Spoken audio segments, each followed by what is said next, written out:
Getting paper on these player haters, old news, money on the other line, so I'm not gonna hold you. Money on the other line, so I'm not gonna.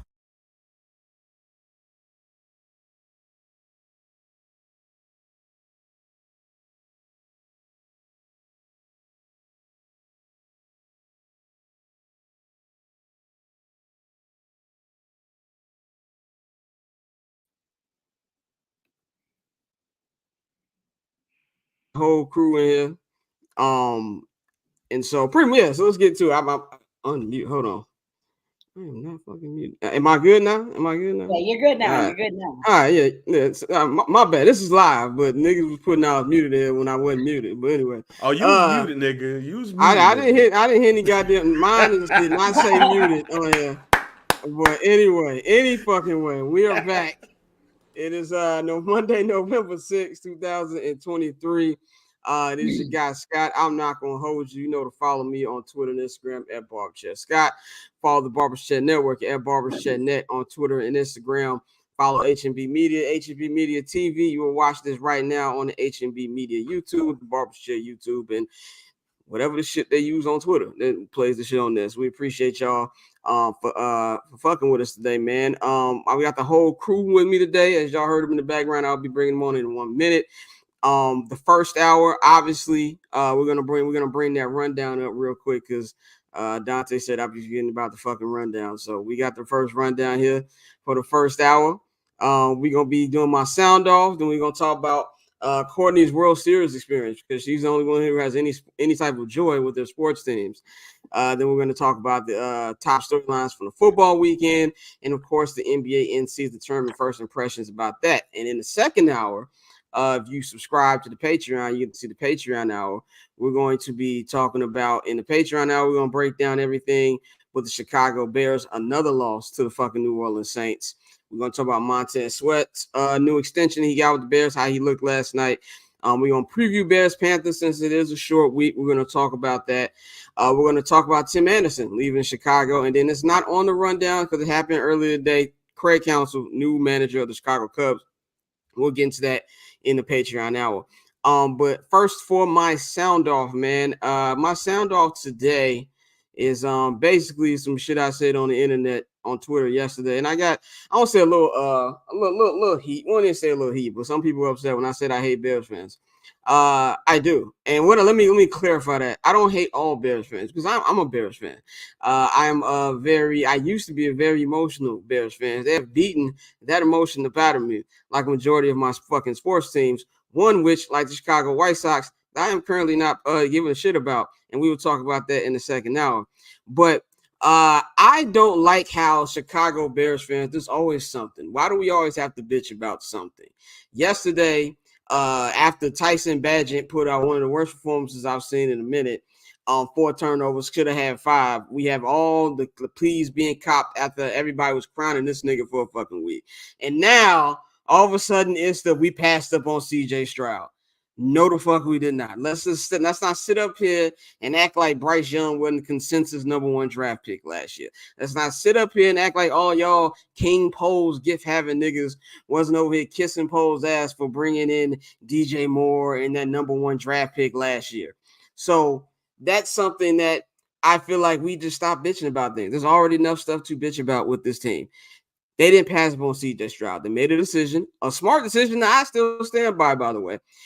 We need, as much as CJ Stroud looks good, we'll talk about that in this first hour too. Let's not already throw his bust in Canton already. You know what I'm saying? Let's not do that right now. Let's not always think that everything is something that the Bears fucked up. Nothing wrong. Majority of the time it is. But I just need Bears fans to chill the fuck out. And I saw one of the homies he put on Twitter, what does it take for the Bears to deserve a good quarterback? I'm going to be real. 75% of us don't deserve a quarterback from the way we act with the shit we got right now.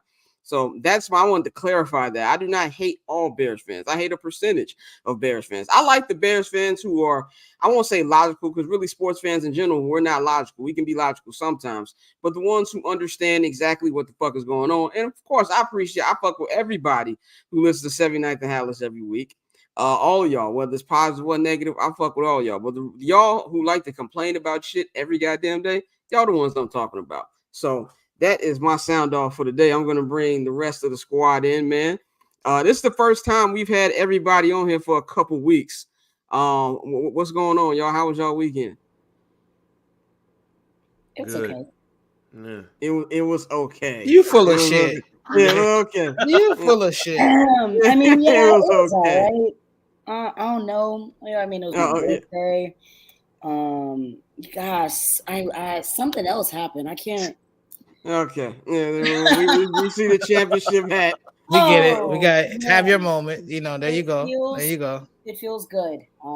Yeah, it was my birthday on Saturday. All my sports teams won this weekend, including the bum ass Saints because they had me for a little bit.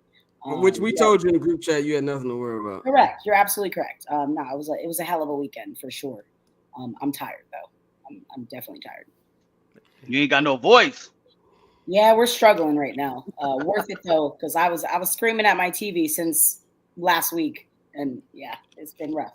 Nah, congratulations to you and Rangers fans all over for a feeling that neither of us will experience for ever again, unless we turn into Cubs fans. But we'll talk about that later. So shouts out to the Texas Rangers, past, present, and future. Shouts out to Nolan Ryan, Juan Franco, name all the classics. All the classics, you know. The it great was like Ron Washington. I was gonna name. Ron Washington. Who should not have lost his job. The original Coke boy. Nothing crazy. A little dibble and dabble. I mean, I definitely my weekend really I didn't do shit. I'm not gonna lie. I didn't do anything this fucking weekend. I watched college football. I watched Kayla Williams cry like Aaron Hall in the I Miss You video, which we'll talk about in our football weekend. I have some thoughts on that. I had Twitter I had a toxic masculinity Twitter come with me this weekend when I said those things. We'll get to that. I didn't do shit. Mikey had a great weekend. I see you got the fresh braids. You know, Mikey. Fresh braids. We hit a little college ticket. You know, we went out of town.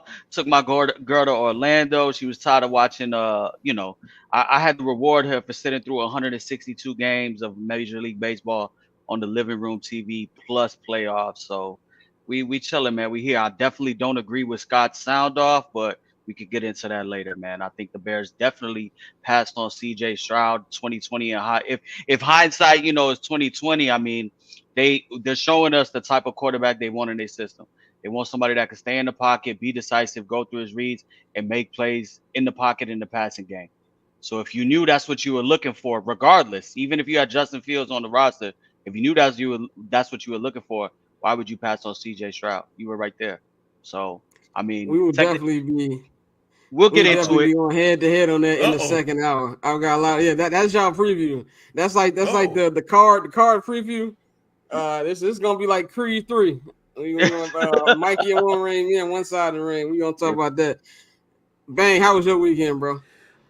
It was boring. You know what I'm saying? I just set up in the crib. I invited folks over. They was doing other shit. So I was like, cool, I'm going to sleep. You know what I'm saying? But, shouts out, to everybody who's been checking out the shows and all of the shows that we've been, that we got over here. So, that's all I got on that one, And shouts out to Ivan Rodriguez and Rafael Palmeiro. I'm probably just gonna be shouting out random Rangers players. No. Well, I'll do you one better. You gotta start naming random Rangers players that didn't actually do anything meaningful during their time with the Rangers. Ooh. You can't also Sammy Sosa. No, Nolan Ryan. Like Mike. I can't shout out Juan Gonzalez, man. Lance Lynn. Oh, he didn't do anything on the south side either, but I digress. Hands Alberto. Woo! Wow, unlocking memories. Dante, how was your weekend, bro? That's a good one. I know mine was decent, bro. Just played golf. That was about it. Kicked it, watched a little football. It's weird for me actually being off on the weekends now, so trying to live like a regular person. I actually don't know how y'all do this shit. Like, cause on the weekends, bro, everybody off. Like, I be going to places, shit be so crowded, bro. I be like, what the fuck? That nigga said he ain't never seen a weekend before. He's like, what the fuck are y'all doing out? He over there like, you motherfuckers ain't got jobs? Man, what's going on around here? Go do something, nigga. I don't care if it's 11 on a Saturday, nigga. But let's move on to our first topic, man. I'm going to give the entire floor to Courtney. This is her week. Her team won the championship. So you can explain it. Well, you can rant whatever you want to rant. You know, talk about how your experiences was, how you felt when the shit happened, the parade. The floor is yours. I know when we first had it, we had Jake Mintz on a month ago, and I said, we're gonna be limping into the playoffs. It's gonna be such a difficult watch. I regret ever saying that. Actually, I don't regret saying that. I was speaking as someone who had been hurt by that team so many times, being one strike away when I was like 16 years old, and then they finally made it to the mountaintop, man. I'm not gonna lie, I did cry a little bit though. I sucked the tear back up. But that was it was definitely an emotional experience. Finally getting to see your favorite team. You watch, like Mikey said, 162 plus games. When they make it to playoffs, you'd hope that it lasts for as long as it can, and they finally did it, man. That was wild. So then when they said the parade was on Friday, I was like, okay, that's kind of a quick turnaround. I had an amazing time. I got out there pretty early, and it was chaotic. I'm not gonna lie. I will say I was maybe a little underwhelmed just by like the parade experience, because listen, Toyota's one of their big sponsors, and they definitely got the bag and made it worth their while, because those dudes. I'm sorry, why is my MVP in a Toyota Tundra? we couldn't put my man like on a double-decker bus or something, like I know that's not like Boston where they got like the duck boats or whatever, and that's their whole shtick or whatever, but I'm like, we couldn't get a bus. Also, random, the drivers were going so fast. I'm like, y'all got somewhere y'all gotta be? They were going like 45 down this parade route with some of the dudes. I'm like, well, damn, he's got the MVP trophy on top of can we slow down so he don't drop that shit? Like, it was wild. And then they had the ceremony, like at Texas Live, just in front of the plaza at the stadium. And that was cool, because most of them were actually pretty lit by then. And I didn't honestly record too much because I was feeling it too. It was about 1:30 by the time the whole like ceremony and everything started. They were giving their speeches and everything. And random. Oh, Adolis Garcia can speak decent English. Wow. Oh, wow. Yeah, go ahead. No. Detail later, but yeah, you're right. No, I was shook. He had his translator with him, but I was like, wait, have you been messing with us this whole time? A majority of us are. I'm like, yeah, you've been messing with me this whole time. Like, there's no way that you don't, it must be nice to be able to just like tap in and out when you want to. But no, that was a hell of an experience. And I'll 1000% remember that for the rest of my life. Amazing. And I got this fire hat. Let's go. Let's run it back next year. I'm already excited. I have no idea what that feeling feels like. Last time, wow. Okay. Whoa. We did it first. Hold on, we did it first in 2005. All right, let's chill. Straight to the shank. God damn. Let's She chill. said, loser. Just hit me with the the nice chest blow. So it's okay when y'all dump on your team, but I can't dump on your team. You goddamn right. You got this. It's like when somebody make fun of your cousin, only I can make fun of my cousin. Okay, fair. Nobody else can. That's like if you call your cousin, like, oh boy, you slow as hell. Well, somebody else tell your cousin slow as hell. You ready to fight? That's how it is. But my last time I felt joy with my basketball team winning the championship, I was 10 years old. Last time I felt joy with my baseball team, I was 17 years old. Last time I felt joy with my football team was never. So I don't know this feeling. I am very jealous. Like even when the Blackhawks won, like I went to the 2013 parade. But let's be 100% real. I'm a bandwagon hockey fan. Like when those niggas are good, I'm there. I'm watching the shit. I watched the entire. I pretty much out of the 3 championship runs from the Blackhawks, I pretty much watched the entire thing. Like, so I was not like I was just I'm a nigga to watch on the last game. But I don't have any emotional attachment to the fucking Blackhawks. So I just went there just to get drunk. You know what I'm saying? We almost got into some shit with some Latin Kings over there on like 43rd and Archer, but that's a whole different other discussion. That's your fault. That's your fault. How was it fucking my fault?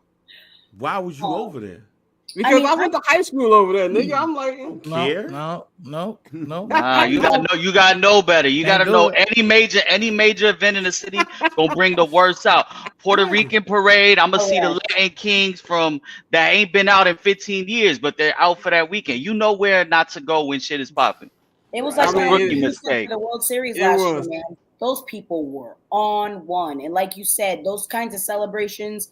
Of course, they bring people together, but they also tend to bring out the worst people. Oh yeah, and especially because it's free. It was free. Like the parade was free, obviously, to attend. And I'm like, first off, it's a Friday morning. Y'all ain't got jobs. I saw.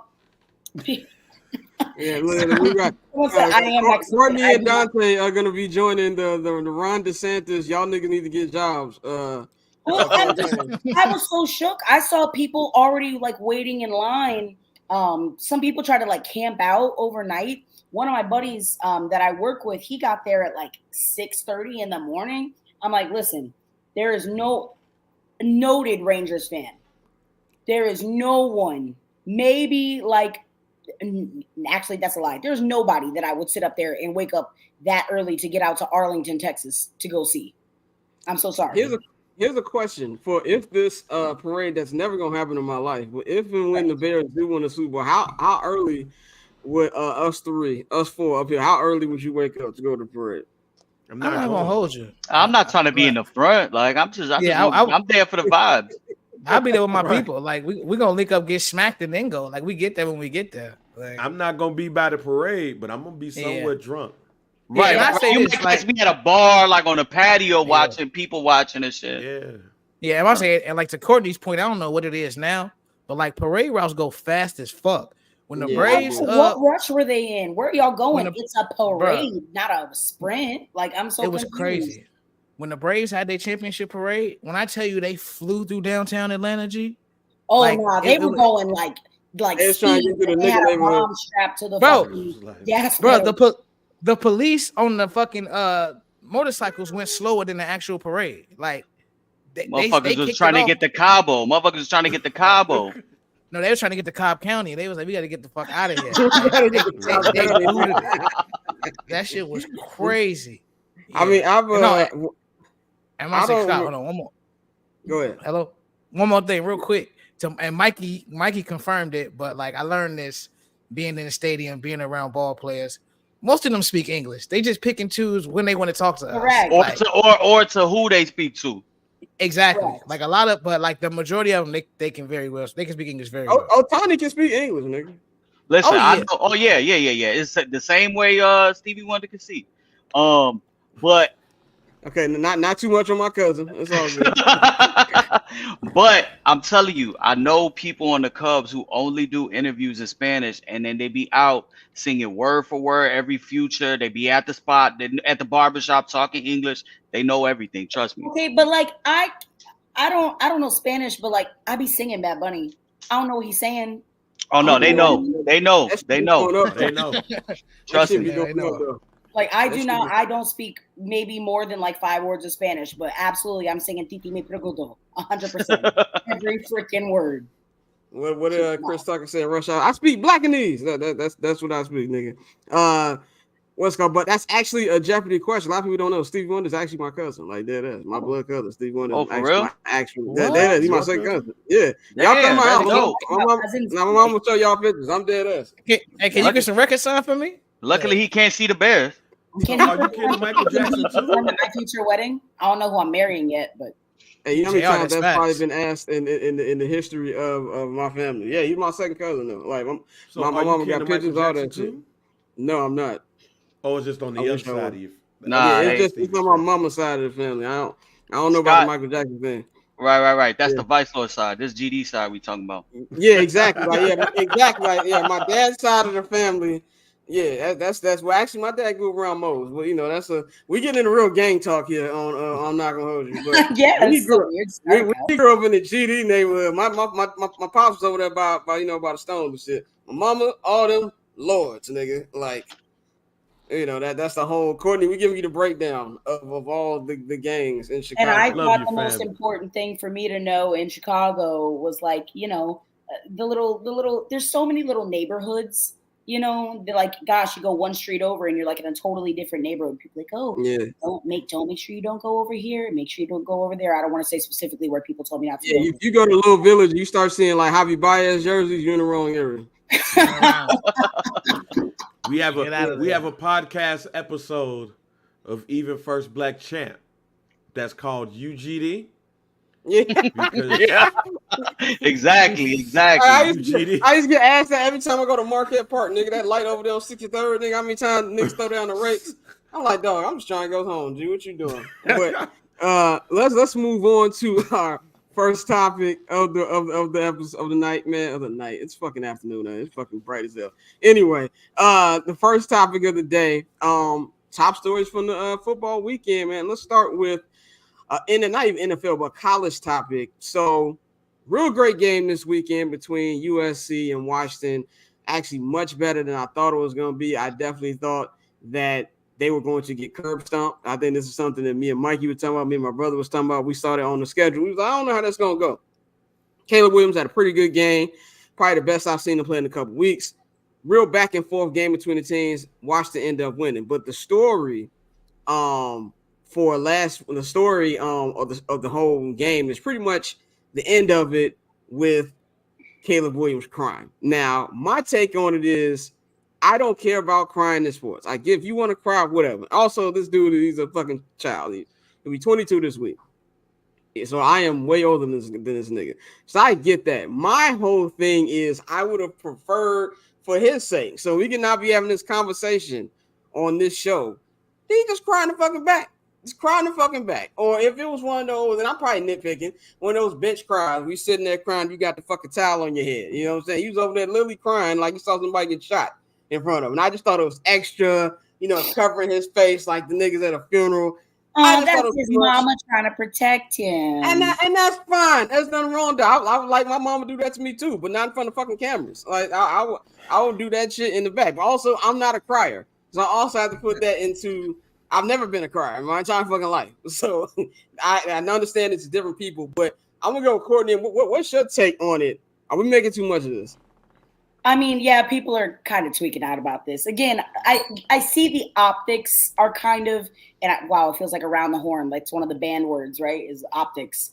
Like you said, if he was maybe doing it on the bench versus doing it maybe not in his mom's arms, I don't think that was his plan, though. Obviously, he didn't plan on that. I think he went up there to go give his parents and then he just started bawling. Like you said, he's a kid. He's 21 years old. I know that's a grown man, but he's 21 years old. And to be under that kind of pressure, knowing that this is your last hurrah, that's got to be tough. And at the end of the day, sometimes all you really want is your mom. I think we're making too much out of this, though. Dude's still going to go high in the draft, #1 pick. Everybody needs a fucking quarterback right now. He'll be just fine. And if anything, it might endear him to some, front offices. Oh, he really cares about his team, whatever spin zone nonsense they try to put on it. It'll be fine. And Ryan Poles and his crying ass when he drafted Kyler Gordon, he'll fit right in. But anyway, Mikey, go ahead. What you think about this?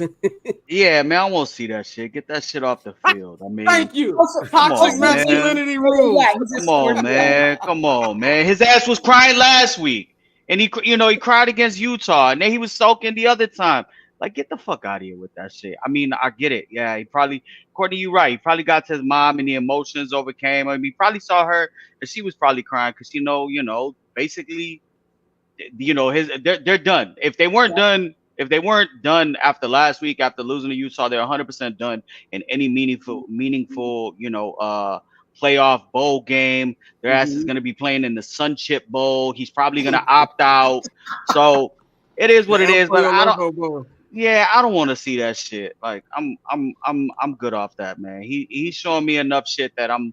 What are you gonna do? Like, what are you gonna do when Myles Garrett is fucking literally body slamming you into the ground on primetime television, week 3 as a rookie? You're gonna go fucking cry. That's why they be throwing their moms all the way up there in the rafters like fucking Sting.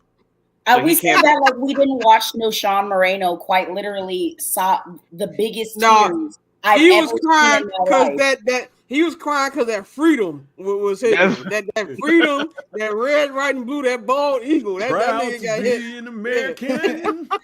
That freedom, those freedom tears right there. That shit was. Bang, what you think about this, man? Hey man, two things could be right at the same time. I think it's overblown, but I don't want to see that shit at all. Why? I don't want to see nobody cry for no fucking reason at all. And this is, I don't want to say it's no reason to cry. I just don't want to see the shit. But also, you know, I know a lot of the things that people said, you know, is rumors and everything, and about like where he wants to end up and stuff like that. So, but when you see him cry and stuff like that, it does leave pundits to wonder, like, hey, you know, does he want to go to a team like the Chicago Bears or the Carolina Panthers who might struggle? What happens when he gets his ass whooped by the Packers week 1? You know, stuff like that. Is he going to cry and all that stuff? I will say this. I don't subscribe to the he's a kid situation, because I'm 21 years old. You're not going to see me do that. All right. So ain't nobody called me a kid at 21, 22. This is toxic masculinity at its finest. No. I guess. Hey, well, we need it back then. We need it back then. We need toxic masculinity back then, because here's the thing. Because here's what irritates me about that he's a kid shit. Right. Here's what irritates me about that he's a kid shit. Niggas play sports. They be on TV, play baseball, football, basketball. They cry out their game. Oh, man, he's still a kid. My 21-year-old ass cry over my girl breaking up with me. And, oh, man, get your weak ass up out of here. No, fam. He ain't no kid. He's a grown man playing grown man games right now. He could cry. I ain't saying he can't cry. I'm just saying I don't want to see it. But I don't subscribe to that he's a kid at 21 years old and shit. Because if my blood brother, who's 21 right now, cried out the game, I'll look at his ass, was like, man, pick your ass up and let's go to the next game. And if that's toxic, then, hey, I'll be toxic. But at 21 years old, I ain't crying after no goddamn game. At 9 years old, though, I was crying every time I lost for the Eagles Little League team at La Folly Park. I lost, cry my ass off.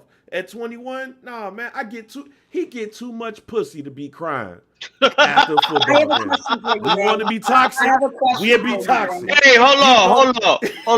I'm gonna keep it real. As somebody that waited up until fucking midnight with the last leg, if that's the last leg of my parlay, your ass better not be fucking crying after you lost me money.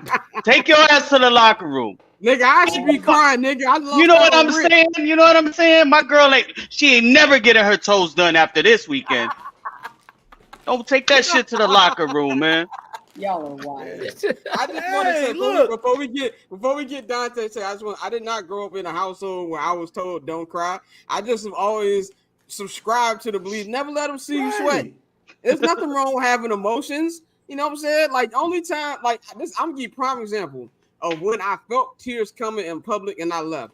When the fucking you said we saw Mike cry twice after winning the chip. Okay, yeah. Yeah, tears after you won the goddamn game. Tears of being a winner. Right, tears of being a winner.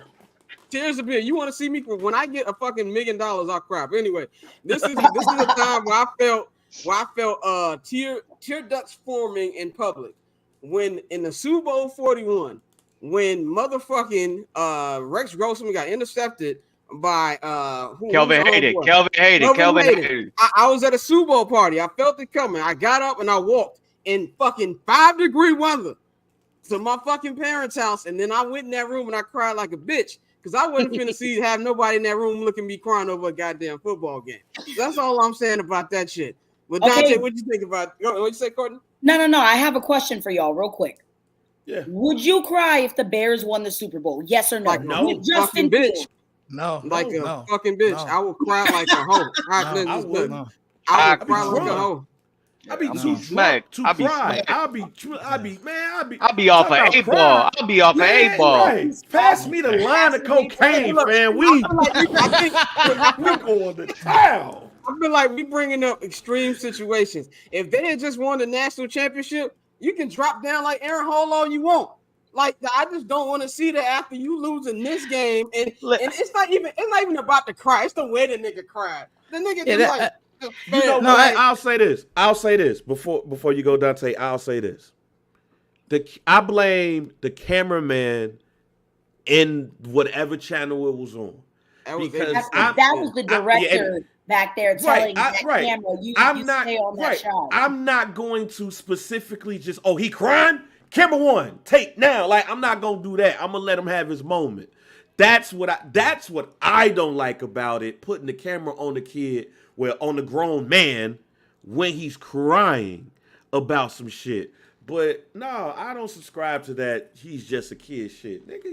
Once you start getting ass regularly. Fact. Oh yeah, we follow some of the same little thoughts on IG too. I seen Caleb under there. But listen, the Bears, Courtney, fuck the Super Bowl. They win 2 games in a row. I might be crying like a little bit.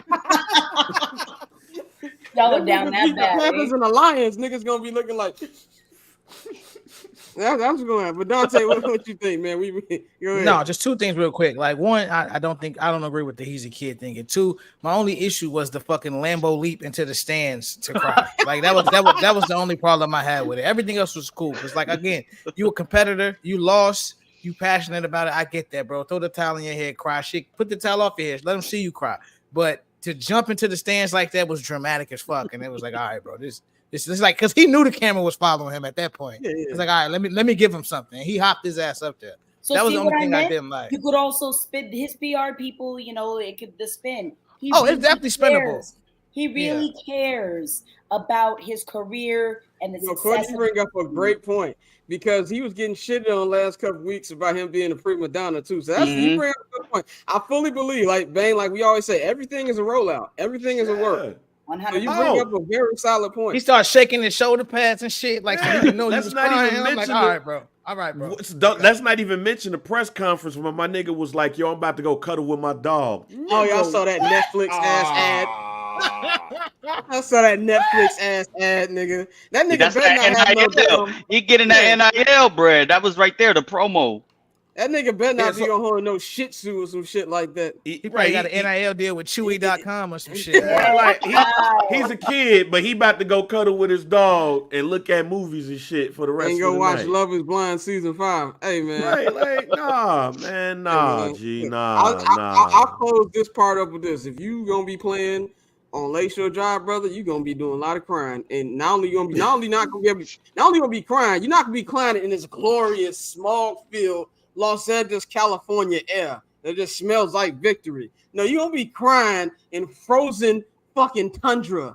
The tears are gonna freeze before they leave his eye. Exactly. It smells like Ned Stark in season 1 of Game of Thrones. That's the air you got out there. But let's move on to our next storyline from the football weekend, man. We're talking about the Vegas Raiders, man. The Raiders blowout W over the New York Giants. And by the way, what is that? Jones scores what are you doing? Torn ACL. Yeah, what are you doing? Antonio Pierce after the game. Yeah. Oh, yeah, we're gonna get in that. We're gonna get in that. Yeah, big blood. But by the way, with Daniel Jones torn ACL out for the year, so Bears fans, we have another challenger in the ring for Mr. Crimea River is into the ring too. Scott, who is their backup quarterback now? Tyrod Taylor. Tyrod Taylor done too. Tommy DeVito. No, it's Jackie Aprile Jr. from Sopranos. He's the Illinois finest. ILL's finest. Yeah, Scott, remember a couple of weeks ago, I said the number 1 pick in the draft will be the New York Giants. Yeah, you did. Look, there's about 5 or 6 teams in that race. This is going down to the final fucking wire. I do feel with Kyler coming back that I think the Cardinals probably gonna win a couple games now. But pay attention to that. But Raiders got blowout win over the Giants. A lot of things happened this week. Josh McDaniels got fired. Antonio Pierce got replaced as the interim head coach. We saw in the videos, post-game videos, those dudes are smoking cigars with their record. They hated Josh McDaniels. That tells you how much they hated Josh McDaniels. Hated that. Jay Glazer said there was a team meeting, and Max Crosby actually confirmed that team meeting on Pat McAfee, by the way, as a nigga that says nigga all the time, Max Crosby, that nigga definitely says nigga. 100%. There's not a doubt in my mind. As a nigga that say nigga all the time, that nigga says nigga. But from this whole thing, we see everything going on. This my question here. I want to give the bang first. We were talking about this in the pre-show. He says that Antonio Pierce is the first ever nigga head coach. Now, I want you to explain that. Oh my God. Antonio Pierce reminds me of a coach of a little league football team that's coaching them because he needs community service. Like that man, and I ain't mad at it at all. Like when I look at Antonio Pierce, I look at what exactly he said in that press conference. Compton, fam, Antonio Pierce looks like he will beat one of those players' asses, and they know it. And he would throw a gang sign. Antonio Pierce looks like one of them people that if they win one more game, Fox is going to do a special on them on Fox NFL Sunday, and he's going to talk to them in front of a liquor store. And he'll be like, yo, this is where I'm from. This is where I get everything that you see from me on the field. This is where it comes from.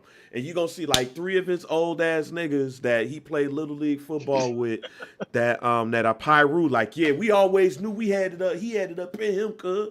Like Antonio Pierce looks like he takes no shit. And I know somebody that's black might look at this and be like, oh no, this is the lighthearted shit. So let's go from there. But Antonio Pierce is the right coach for the Raiders. And if this shit works, man, if it works, you're going to see a lot more Antonio Pierces to where it's a head. No, you don't want that. That you're going to see head coaches like him that are CEOs, but they really, really relate to the team that they coaching. Because a lot of these white head coaches and stuff like that, they don't really relate. Antonio Pierce relates. He's a former player, and he looks like he don't take no shit. And I want to know if he really wanted to fuck Josh McDaniels up when he said, hey, don't talk about the Patriots like that. So, that's the funniest part of that. That nigga was like, yo, y'all talking about the Patriot way. The Patriot way. Like, he's going to have a black in his ear instead of a pencil, like Matt Patricia. Yeah. Yeah, he definitely looked like he walking over to the Tams Burgers on Rosecrans right now. He definitely big Compton. The question is he Blood Compton or Crip Compton? That is the question we all let me know, because I don't know the difference. I don't know. Well, I think Compton is mainly Bloods, but there are the Compton Crips, but we're not. We had enough gang talk. We had enough gang talk today.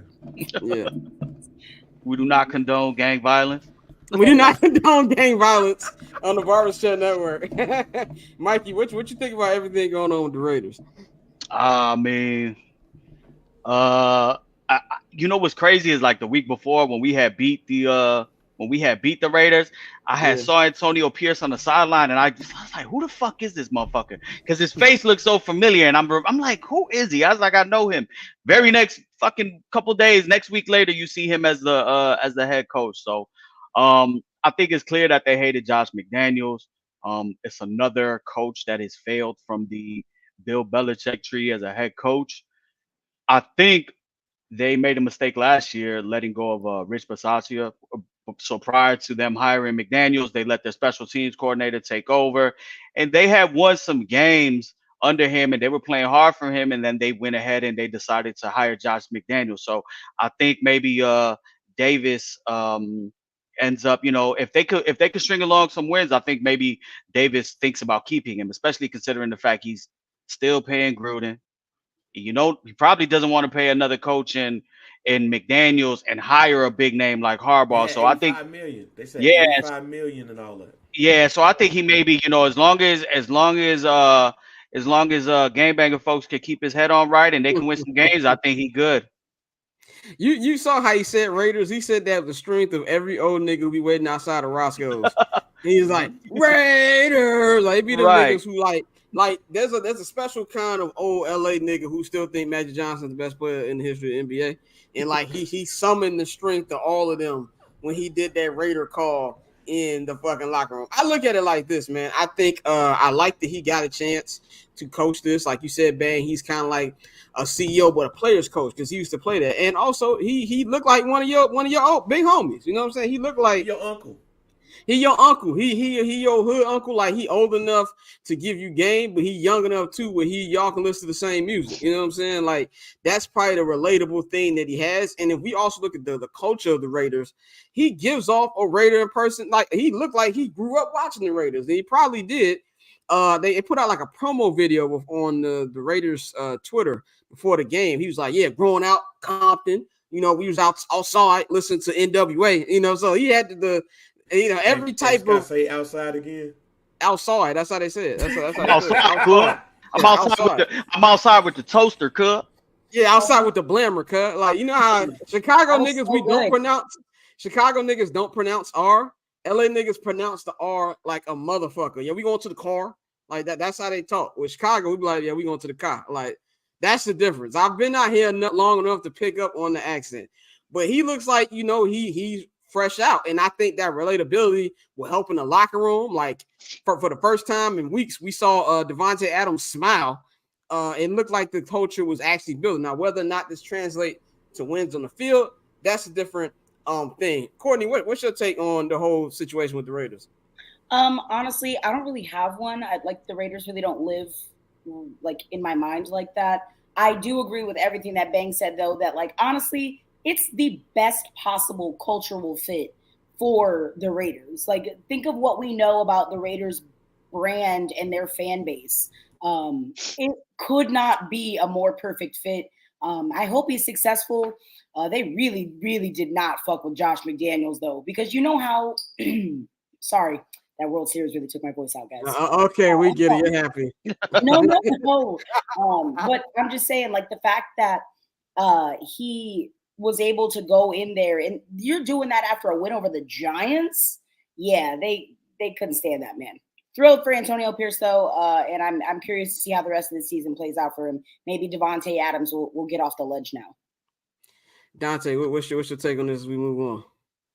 Yeah, no, I agree, and I just think with him being, like you said, a former player, we see so many other young coordinators get a shot.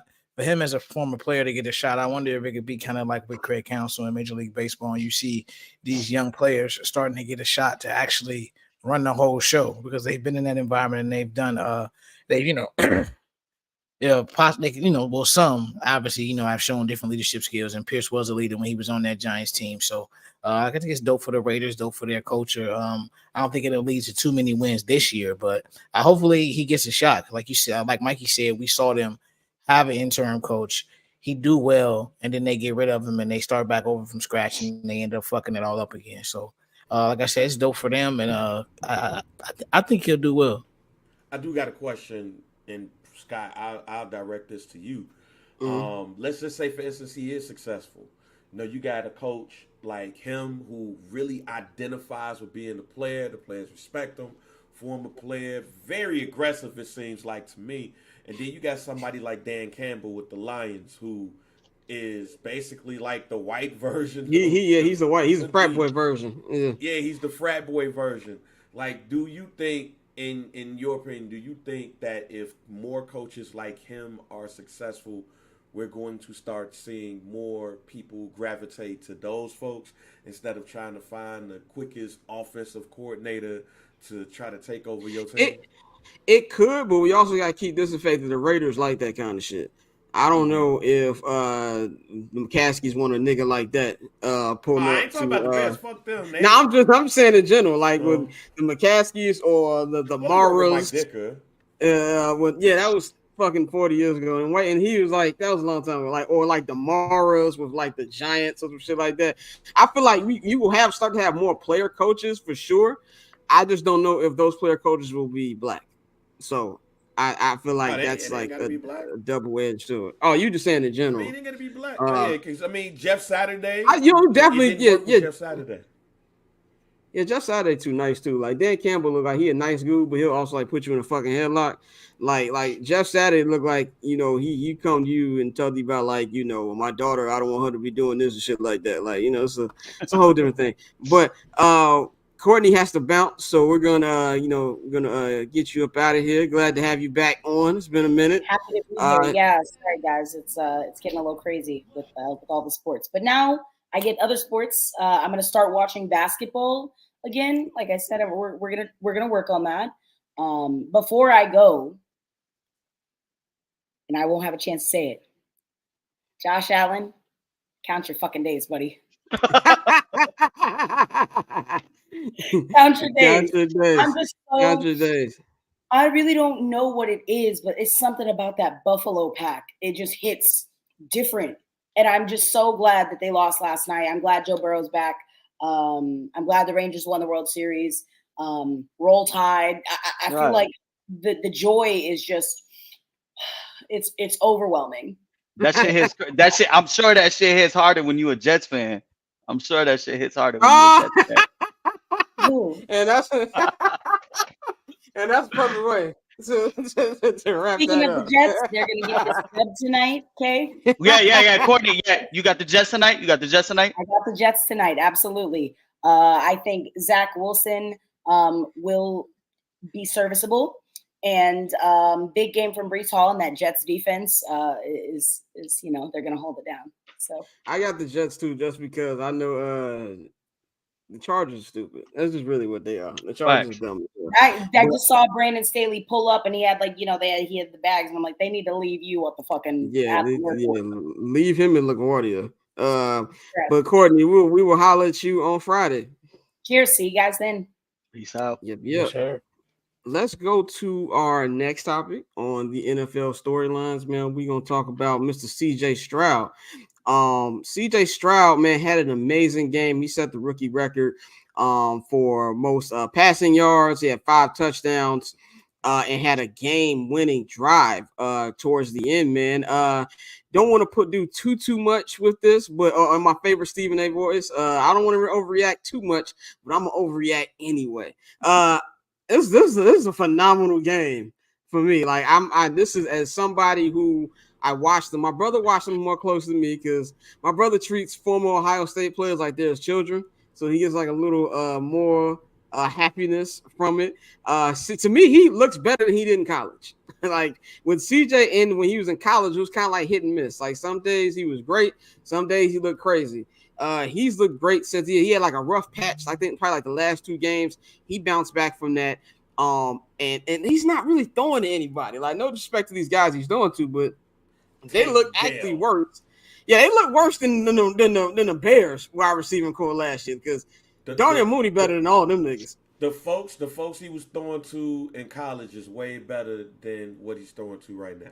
Facts. Yeah. So I think this is a great start for them. They're 4-4 now. D'Amico Ryans, you got to give him credit, and this is kind of like what you were saying, Bang. Former player.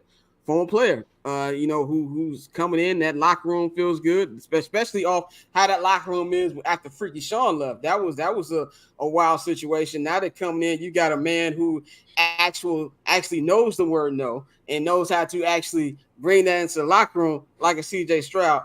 I like what he's doing, man. We're going to have an actual talk about this in the local hour about whether or not the Bears passed up on him. But Mikey, what's your thoughts on CJ Stroud so far? He's hooping. It looks like he's the last time we saw him on New Year's Eve last year against Georgia in that playoff game, that was the best he ever looked to me. And it looks like he's carried over that performance from the bowl game into, his NFL career. He has 1 interception. He's precise. He goes through his reads. He's accurate. He can make all the throws. I remember, the comp to him was Black Jared Goff when he was coming in. And if you think about it, it's not that far off, being that Jared Goff was a number 1 overall pick and, has all of the tools and the arm to make throws. So I think people underestimated his, how do you say, his intelligence in the field of being able to grasp the playbook, being able to command the huddle. He seems mature beyond his years, and it's impressive seeing what he wants to do. And I'm pretty sure the Panthers are kicking themselves, or maybe not. The rumors were the head coach and the GM wanted CJ Stroud. They even told him, they kind of even mentioned something about him living in Charlotte, that they would be able to have the opportunity to play basketball together. And the owner is really, really, really good friends with Nick Saban, and he had a one-on-one meeting with Nick Saban, and he came out of that meeting saying, "Hey, we're taking Bryce Young." So we'll see how that goes. As their career unfolds. I'm not ready to give up on Bryce Young, but CJ Stroud looking like a guy. Bang, what you think about Mr. Stroud over there in Houston? Man, I'm not too surprised because, and it's funny, I remember watching Keyshawn, J. Will, and Max, and Keyshawn Johnson kept saying that if he had the number one pick, he'd pick C.J. Stroud, and we was mainly making fun of him because he was like, "Yo, I like my quarterbacks big." And he likes his quarterbacks from California. Right, It's California bias from him. Right, and it is Cali bias, but at the same time, though, I agree with him to that extent to where, Bryce Young just was too much on the small side. Pause. With that being said, maybe I had the Justin Fields, Ohio State fear because for somebody who hates Ohio State, I know that Ohio State don't have a lot of good quarterbacks, if any, that's ever came out of the NFL. It's kind of like Texas Tech, right? When Pat Mahomes came out in the draft, I didn't have any hope in Patrick Mahomes, mainly because, every great quarterback that came out of that system or Texas Tech are like good offensive coordinators right now. So when I look at CJ and see what he's doing, I not only look at his head coach, but I look at Bob Slowick, who is his offensive coordinator, and where he comes from, that San Francisco lineage, and working with Shanahan and all of those guys. And I say all that to say, you have an offensive coordinator that puts his players in the position to win, and it's just something about that tree that really helps aids QBs, except if your name is Trey Lance. You just look at Brock Purdy and how he's been doing, and not trying to compare Brock Purdy to C.J. Stroud. I'm not doing that at all. I'm just saying that lineage, that group of coaches seem like they do the best job at putting QBs in the right position. And like we said, you can't name a wide receiver that they're throwing to unless you really pay attention to football. The offensive line is pretty solid and everything. You have a real good coach, and you went and picked a real good offensive coordinator to help grow this man. And I think the sky's the limit for C.J. Stroud. And I think that, not only has the Texans finally found a quarterback to replace Deshaun Watson, you have to remember, they've had plenty of coaches in the last couple of years. And they were black. You went from David Culley, you went from him to Lovie Smith. Now you're going from Lovie Smith to D'Amico Ryans, and now it's finally working. So now if they could get them a wide receiver or two to come there, I think that in the division that they're in, it could be had this year, and they could control it for years to come. Dante, what you think about CJ? I've loved everything I've seen from CJ, bro. We talked about it, leading up to the draft, and even, throughout preseason, how he looked really comfortable. And, as the weeks have progressed, he's looked more and more comfortable back then, really doing his thing. And I think one thing we have to take into consideration that he has that Bryce don't have, and a lot of young quarterbacks don't have, is the Texans have a pretty solid offensive line. Like you got some really good players on their offensive line, and they've been really holding up well and giving them time to actually, process and do the things that offense is set up for him to do. So I think, he's really starting to help put to bed all of the Ohio State guys can't play in the league. And I think that's also a testament to how league offensive have adjusted. And now you see more of the college style offenses in the league. So I think as time progresses, I think he's going to get even better. And I thought he was going to be solid, but now I know it's early, but I think he has the potential to be really nice. Now let's talk about on the flip side, man. Let's talk about Bryce Young. Bryce Young had it's been a rough little going for Bryce over there in Carolina, obviously because it's just not a good team. Frank Reich is over there getting away with murder, and they decided, hey, let's give up DJ Moore and go sign Adam Thielen. He had a rough game yesterday through 2 pick sixes to the same nigga, Kenny Moore of the Indianapolis Colts. Mike, you said that you felt like maybe they're kicking themselves over not drafting the CJ Stroud. Do you feel like it's too is it too early to panic on CJ? Is there anything not CJ, but Bryce, is there anything concerning you see, or is it just regular rookie ups and downs? I would say it's still too early because there are regular rookie up and downs, and where I'm not gonna call it one way and not call it the other. The talent around him, outside of Adam Thielen, who's found like a resurgence in Carolina, they're not good. It's a bad O line, the bad wide receiver, skills players around them. It's very similar, very very similar to Justin Fields last year. So I don't think it's time to panic, but I think the number one thing which everybody was critiquing him was his size and his durability, and he just looks so small out there. I don't know how long he's going to last. I think he processes well, except yesterday, except for the situation with Kenny Moore. But I think he gets. I still like his mechanics. I think he processes well. He looked good the week before when it mattered against the Texans. He had some great throws that extended the drive to get them into field goal range. I just think. I got to give him another year. He's somebody that from year one, I'm just gonna give him the mulligan and say, okay, let me see what they do after this season. He's just gonna take his lumps. Let's see who they add around him, and I'll check for him more sophomore year. Yeah, I'm not really gonna panic too much, but it's just a concern of stuff you see, obviously, what you see with any rookie quarterback. But to me, it's just kind of look like you gotta look at the situation around him. Like we know as Bears fans, like shitty situations. I'm just not gonna criticize him when he's throwing to a 67-year-old Adam Thielen. Like I'm just not gonna do that. They have no offensive line there. He's getting 3D through a table every goddamn Sunday. I do think there's obviously, still questions about him, but I like you said, Mike, I gotta wait. The quarterback position is so hard to evaluate. And even with somebody in CJ, we can't put too much zip on our chip with that too. It's a lot of football left too. So I'm not worried. I'm not worried about Bryce at all. I've seen some things from Bryce that made me think that he can be a good quarterback, but he needs better system. He needs a coach and he needs weapons, which is what we think with all quarterbacks, man. We got about 15 more minutes left in this first hour. You need to subscribe, patreon.com/Barbers Chair Network, man. So you can watch second hour. Second hour today is really gonna be fully local. We got a lot of local shit to get into, so you might want to subscribe to barberschair.com Patreon. Bang, what you think about Bryce? Anything you seen that's concerning? I mean, it's that size, G. Like he looks real small out there.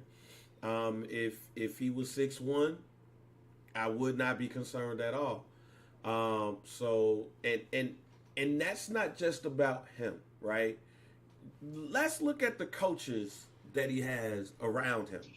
Like if anybody had a coaching staff that was really geared towards making him be great, it's what the Carolina Panthers did when they hired Frank Reich as their head coach, Thomas Brown as their offensive coordinator, and even bringing in Jim Caldwell as an offensive assistant.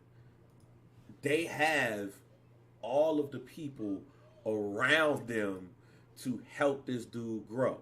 So while I'm not worried, and I think that he will eventually be successful, I do have concerns because you know who you had when you got here, when you got him.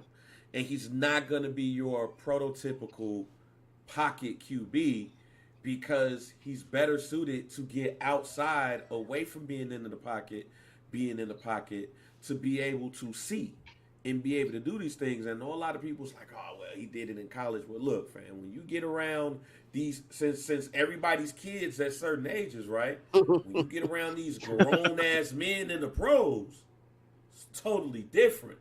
So to say that I don't have concerns would be a total lie, but it's mainly because of him and his, I hate to say his body, His height, makeup. His his makeup. makeup. There you go, his makeup. I'm more concerned about his makeup than I am about the talent because he's very talented. But sometimes, unfortunately, you get yourselves put in positions that the makeup can't outlast the unfortunate situation that you're in. Dante, what you think as we wrap this part up? Yeah, I hear everybody what they're saying about his size and everything, but I mean, I just remember, and obviously it's tough to compare him to a Hall of Famer. The times I was on the field level when I saw Drew Brees play, like with all of the talent he possesses, I think it's paramount. Like Carolina, they have to fix the offensive line. You got to protect him. If you don't protect him, he don't have a shot. But I think if they can fix that offensive line, keep him upright, I think you're gonna see him do some really special things because he has all the arm talent. He has the talent as a quarterback. He has the IQ. He has the time. He makes the anticipatory throws. We keep hearing everybody talk about. It's like the new buzzword for motherfuckers when we talk about quarterbacks. But he can anticipate and make the throws. But he's always under pressure. And so I understand all of the worries about his size. But I think at the end of the day, it's nothing to panic about. Just Carolina. You have to fix the offensive line, and it's going to be tough because you gave up assets to go get Bryce. You feel me? So you don't have a first round pick this year. You're gonna have to really finesse your way of just figure out how you're gonna do it, whether hitting the free agency market tough, trying to trade for somebody, but you're gonna have to protect them. If they don't protect them, that's when you start to worry. But right now, it's too early to panic. Let's get into contenders and pretenders, man, as we wrap up the NFL portion of this. We're gonna do not really rapid style, but quick answers with this. This weekend, big time wins by the Baltimore Ravens, big win over the Seattle Seahawks, big win by the Cincinnati Bengals, who are Joe Burrow looks healthy. They moved up with a win over Josh Allen and the Buffalo Bills. Man, my question to y'all if they haven't already, have the Ravens and the Bengals officially entered the contender ring with the Philadelphia Eagles and the Kansas City Chiefs? Mikey, I'm gonna go to you first. Yeah, 100%. If y'all remember, week one when we did our first show of the season, I said I like the Baltimore Ravens to win the Super Bowl, and I like Lamar Jackson to win MVP. So I'm definitely interested. I have keen eyes on that one, but everybody was panicking on Twitter. Everybody was saying Joe Burrow's ass this. Oh, they paid him that. He wasn't healthy. He is clearly healthy now. The Bengals are back looking like them. Baltimore Ravens, this is the best offense that we've seen Lamar Jackson have around him. And just the way it's flowing, their defense is really good. So I got them as the favorites, and I actually have both of them over the Chiefs for me, just because of their talent. But I have those two definitely in the contender pile for the AFC. Bang, what you think, man? They never left for me. I just think, sometimes certain things happen at the beginning of the season. Joe Burrow wasn't pretty healthy to begin the season, but he is now, and you see what's up. And even though I had the Jacksonville Jaguars and still pretty confident that they'd be okay and be in the title hunt this year, and I'm keeping a keen eye on that too. When you look at the defense of the Baltimore Ravens, along with what they're getting with Lamar, it's scary, fam. And I might have them as my favorite to win the AFC right now due to everything you got. Like that Roquan Smith trade, I hate the Bears for that trade. Let's just Ryan Pose, you motherfucker. Anyway, I mean, I said at really the beginning of the season, I said I wasn't worried about the Bengals. I was worried about Joe Burrow's health. That's what I was worried about. I was worried about that calf. Anytime you get a calf injury, you get worried. That leads to Achilles, that leads to ACLs and things like that. So that was my fear. He's healthy. That man is balling. That was my only question. It was never the team. The defense has been playing well. T. Higgins had a big game last night, which is what you really wanted to see, to get him involved. He's spreading the ball. They look really untouchable right now. Not really untouchable. They look on fire. That AFC North is very competitive right now. I think every team is at least like 5-3 or something like that. Like the Bengals, Yeah, they will all make the playoffs right now. yeah, they will all make the playoffs right now. So that's a crazy division. And you talk about the Ravens. They will be playing the Ravens in 10 days on Thursday Night Football on the 16th in Baltimore. That's going to be a game. Maybe the best Thursday night football game on the schedule. And then even what you bringing up, Bang, with the Jaguars, they play the Jaguars on Monday Night Football in a month from now. So there's going to be some big matchups there. I'm really impressed by Baltimore. I'm really impressed by Lamar. They're just blowing dudes out. And I think what makes it even better for them, to me, how they're officially contenders is because just how Roquan and that defense is playing. But and not in typical Ravens fashion where the defense is doing well. You hope the offense scores. The offense is doing their thing. The new offensive coordinator brought in there, he's been doing thing, and it really looks like, to me, Lamar is throwing the best he's ever thrown in his career. Now, I understand my faith with the Chiefs is squarely just off respect for Pat and not really what I'm watching, because the defense is great. Defense is top 5, and this offense looks disgusting. But Pat said after the game, we're gonna get this offense together, and it really felt like he was threatening me when he said that. So I'm gonna believe that he will eventually get it together. So I do have them up there with the Eagles, and I think the Eagles proved yesterday against the Cowboys that they're still the top dog in the NFC. But to me, the Ravens and Bengals are neck and neck, and I really want to see what this game is going to look like in 10 days. Dante, what you think about the Ravens and the Bengals? I agree. I mean, it was never time to panic. It was, always, even though it's NFL, unlike other teams, only 16 games, but it was never time to panic. It was still early. Joe was hurt, I think, with Lamar, getting the new offense in there. And finally, him, throwing the ball. That's what I like to see. The fact that, he still has that threat.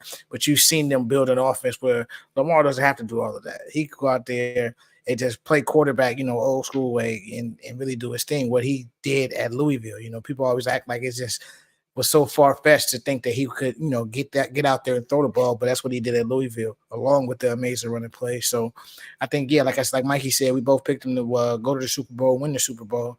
So they were always going to be the contenders in my eyes. And with the Bengals, you finally got a healthy Joe Burrow. And Joe Burrow was a problem. We already know that. So they finally arrived. Nobody should have expected them to not get there unless Joe Burrow had torn that Achilles. That was the only way I was going to take the Bengals off my list. But now that he is fully healthy, like you said, it's going to be a battle. Like, that's a great division. I think that's going to be something to watch, like all the way to week 17. Let's go. We're gonna do kind of rapid fire on this. I've got 4 teams. I want you guys to tell me whether you think they're pretenders or contenders. Let's start with the Miami Dolphins, man. The Dolphins have yet to beat a team of real actual substance. They were getting blown out by the Chiefs last night in Germany. Not last night, it was early morning for me. I only saw a quarter of that game. But they were losing 21-0. They came back, cut it down to 1-score lead. Mikey, are the Dolphins contender or pretender to you? Bum slayers until proven otherwise. Their inability, and they're showing the blueprint these last couple of weeks on how to beat them. If you could stop the run and you could stop their dynamic run game with the RPOs and the things they do with Raheem Mostert and Jeff Wilson Jr., then I think once you force Tua into passing situations, defense are able to key in on that. And kudos to the Chiefs. The Chiefs had an amazing game plan on Tyreek Hill. They defended him the right way. So I got the Dolphins as pretenders until proven otherwise. Bang, contender or pretender for the Miami Dolphins? I'm going to go with contender. Like, at the end of the day, get in the playoffs, get you a nice little record, anything can happen. So I'm gonna go with contender. Dante, how you going with it? Contender. I still say contender, even though they have, like I said, let me down every fucking chance they got so far, every time I pick them. But I'm going to still go with contender with that offense and that getting Jalen Ramsey back, getting him back into the fold and allowing him to, really get back into a groove. I think they're still going to be contenders when it's all said and done. I'm going to say pretender. The reason I'm going to say that is I need to see them be the team that actually, means it's worth a damn. I think that's really what I want to see. They haven't done that to anybody. And I feel like they're a team where like they have to have home field advantage. They don't have home field advantage. I really think they have no shot whatsoever against any of these actual good teams. Let's go to a team that we talk about every year. Everybody in media talks about this team. The Dallas Cowboys completely screwed the pooch last night in a game they should have won. A game that both teams are trying to give to the other. For me, the Cowboys are always pretenders. They're going to be a pretender until these niggas actually get to at least the NFC Championship game. So nothing I saw last night what was shocking to me. This is Dak Prescott. He balls out and then he does some stupid shit towards the end. It was bad coaching. I don't understand how on the play on that drive where they got stopped, not the last drive, but the drive before that, and you don't give the ball to CD. So I'm gonna give the Cowboys, they're pretenders, man. Mikey, what you think about Cowboys? I actually like the Cowboys to be contenders. I think just because their defense can do enough, they still have an elite pass rusher and Micah Parsons, and Dak is serviceable. Their offense is able to find success. You know, CeeDee Lamb had over 120 receiving yards. Not to mention, they are in a tough division. The Eagles do have a tough schedule coming up, but I don't see the Eagles giving up that division lead, right? So say if you put the Cowboys in a wild card spot, they might find themselves in a reasonable game playing the winner of the NFC or the NFC South. So that's a matchup that's very winnable. They could probably win a playoff game there. So I'm gonna ride with them just because I think everything might fall in line for them to get to get some easy wins late in December and January. Bang, what you think? Come back. I'm still Come back. All right, go ahead, Dante. It always comes back to Officer Prescott for me. Like that's what it comes back to. What are we gonna get from Dak? Like the pieces have been there. You lose Diggs for the season. That's fucking tough.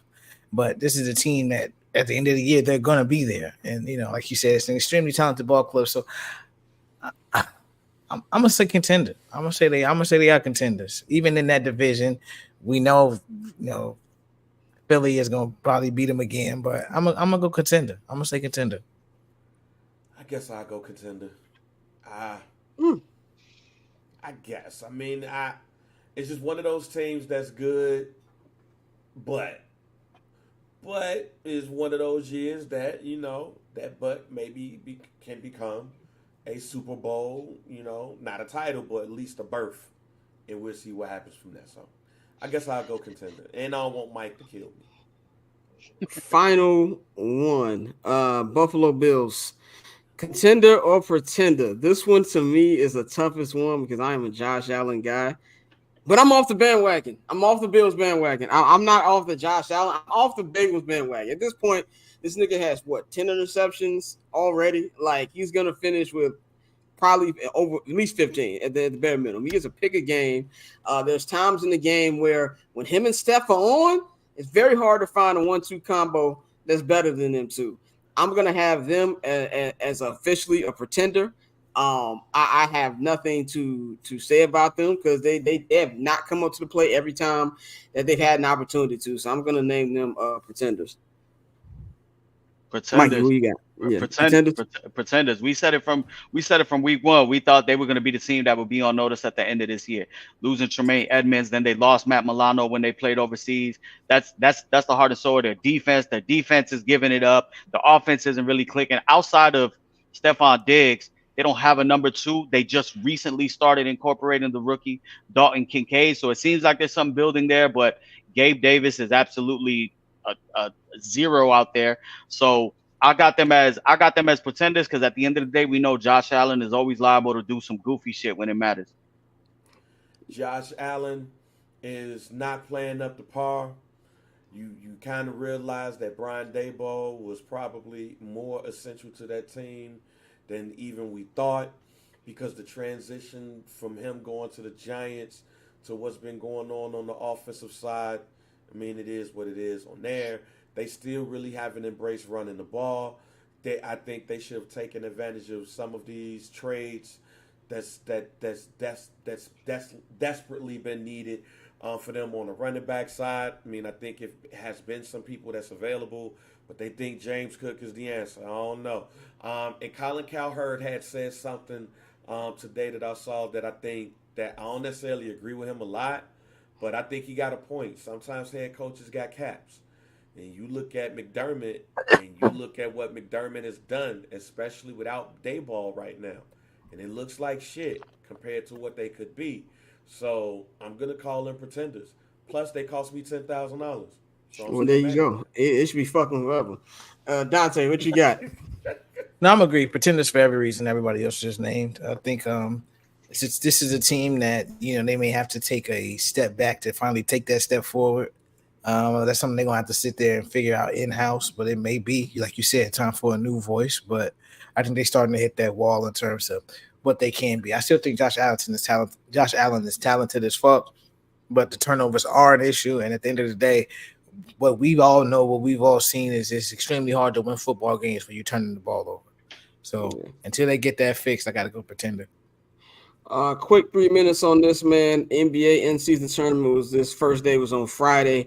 I watched pretty much all of the games, or at least part of most of the games on Friday. First of all, even the courts that I thought looked good on the pictures looked horrendous on TV. Like my eyes were bleeding, not just from watching the Bulls play basketball, but also watching that fucking court. I do feel like it was a good first day start. To me, it felt like the crowds were more into it, had like a little small playoff feel to it. I don't know if this thing will continue on, but I felt like the first day I was interested in it. Now they don't start again until Friday for the second round of the first group thing. Mikey, what was your thoughts if you saw anything? I know you were running around this past weekend about the in-season tournament. No, yeah, I checked out the Bulls game, Bulls Nets. I checked out Pacers Cavs, and then the highlight of the night, which was OKC and Golden State. It was kind of what I was hoping for from the jump. All of the young teams that were in it they played their ass off. OKC, the Pacers. You had an amazing block by Miles Turner and a tough step back three by Tyrese Halliburton to close off a crazy run by the Cavs. Then the Bulls were pretty much it was back and forth game, but they looked like they were in control until they weren't. Then the Nets came back with some defense and some tough shots. So I saw what I wanted to see out of it. The young teams were actually engaged and they were making it tough. OKC made it tough on Golden State. They gave them all they could until the very last shot attempt. So we'll see how it goes this weekend. Bang, what'd you think about in season? The NBA season still start on Christmas for me. Fuck that little soccer tournament, nigga. We had the conversation about this shit on Friday where it was just like, come on, fam, like it makes it more interesting to me to see a team outside of the number one tier like to win something, but as a caveat, all right. So remember when the Bulls was like the number one seed for like most of the All-Star break? Maybe there is a team that can be like the Bulls to where, they are part of the finale for this. Maybe it's not like a destined Denver versus Boston NBA Cup. Maybe there is another team. So I'm going to reel it back a little bit. NBA still start on Christmas to me. But maybe there can be one of those teams that's like Atlanta, Chicago, that like had a good first half of the season before that might end up doing the same thing this year and be that surprise winner for the NBA Cup. Dante, what'd you think? It was cool, but it's just not spicy enough for me. The players getting cash prizes that don't do shit for me. Even the trophy that's on all the courts aside, I think the winner of the in-season tournament should get the number one pick in the draft next year. Like, really make this shit spicy. Like, make people go out there and actually want to play for this shit. Because I'm anti-lottery anyway. The lottery is some bullshit. Like, rich motherfuckers hate handouts until it's time for them to get a handout. So, like, the lottery, I hate that shit. So I think this is something that every team is like, all right, bro, if we win this, we get to add the best available college player or whatever to our squad. So I think that's something that would definitely spice it up and definitely make teams play a little harder. But like first week, it was cool. Like I said, the courts were terrible, but it was cool. Maybe just stick to the jerseys. We don't need the courts. That's overkill. I fuck with that idea though. I fuck with that idea. I am the best team that didn't make the playoffs get the number one pick person, but I do love that idea too. I like that because even if you do, like Alex said, an auto playoff spot, I know Halliburton said that. Then as a fan, what am I watching for from the rest of the season, from December to the end of March for the Pacers? You know what I'm saying? I know you're getting in. I lose the intrigue. I lose, the momentum. What's gonna happen? Are we gonna make a deadline move? So I like that number one pick idea. That's just fire. That's a good idea, man. You send that to Adam, man. But that's it. That's it for the free hour, which was actually more. Yeah, y'all niggas 20 minutes more. It's love day on the court, in the words of Ace Boogie. That's it for the YouTube version. If you want to see the local hour, and it will be a full local hour today. We got a lot of shit to talk about there. We got an argument on that. We're gonna talk about Bears Saints. We're gonna talk about the Bears pass up on CJ Stroud. We're gonna preview Bears Panthers. We got a Justin Fields update, got a couple injury updates. We're gonna talk about Tim Anderson. TA's time on the south side is coming in. We're gonna talk about the power move that Jed Hoyer and the Cubs made this morning with the new Craig County, man. So big major movements. We're gonna talk about all that in the Patreon exclusive hour. So that will be up tonight. So you might want to go to that link you see at the bottom, patreon.com/barberschat network. If you just want to watch, I'm not gonna hold you. $5 tier if you want to see everything like Summer Sessions, Save Night the Hallis, $10 tier, man. So for Scott, for Mikey, for Dante, for Bang, we appreciate y'all for tuning in on the YouTube feed. We'll see y'all on Friday, and for the rest of the show, we'll see you on Patreon tonight. We out.